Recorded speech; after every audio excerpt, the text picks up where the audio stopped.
اتباع الجنازة.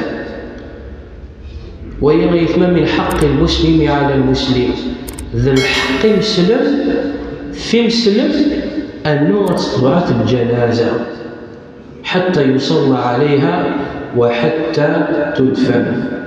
فقال النبي صلى الله عليه وسلم: من اتبع جنازة حتى يصلى عليها فله قيراط، ومن شهدها حتى تدفن فله قيراطان.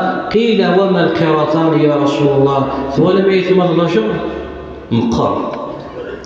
قيل: وما القيراطان يا رسول الله؟ قال: مثل الجبلين العظيمين. سبحان الله. فالمقصود اتباع الجنازة ماشي إلا قضية ديك الفاميليا الشام. الإنسان غير واحد ياوي لاجر الدياشر ما نسمى إلا غير ويداس نسمي الدياشر أدير القط أدير ربح أندي توفيت الخير روح كسبيتي إن ياش البيت وين راضي الحضر للجنازة حاشا نزول في الناس أجدي فكر بقراط ما إلا غيزول في الناس يعاود يتبع يسمي ذا ينبز كاين اسم الطلونس منين كأجدي فكر بقراطان. الناس يا رسول الله شنو القراطان؟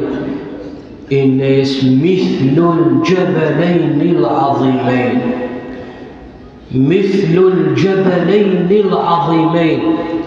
أي تفكر بين الرجل من السن ذرار إلا المقرفة. وفي رواية: كل قراط مثل جبل أحد. سبحان الله.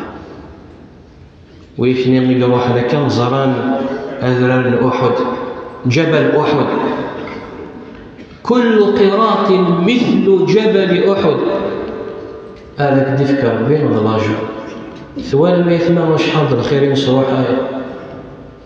ثم ويحق المسلم على المسلم. ثم قال النبي عليه الصلاة والسلام استشهادا ومسلايا زوارد النير أنه الإنسان ما راضي يحضر الجنازة إلا قد يحضر إيمانا لله يوذم ربي وتتسغر لأنه ذا الفلاني لأنه ذا الفاميليا بصح ويد بالصيبة غزر ماشي مستينا لابد اللي كان واحد الغار ما تفقعان كان واحد الغار ما تفقعان لا خطير وروح يوذم ربي تسنطط في السنطار.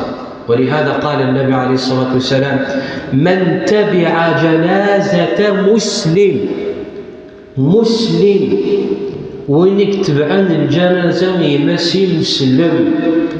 من تبع جنازة مسلم إيمانا واحتسابا يروح يطمع قال خير ربي أولا ثم ثانيا. النبي عليه الصلاة والسلام قرض: اتبعوا الجنائز فإنها تذكركم الآخرة.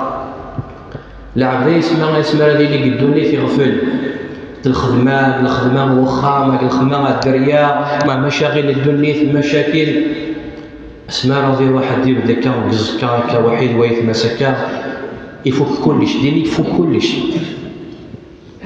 ذينا يفك كلش تخمامي نس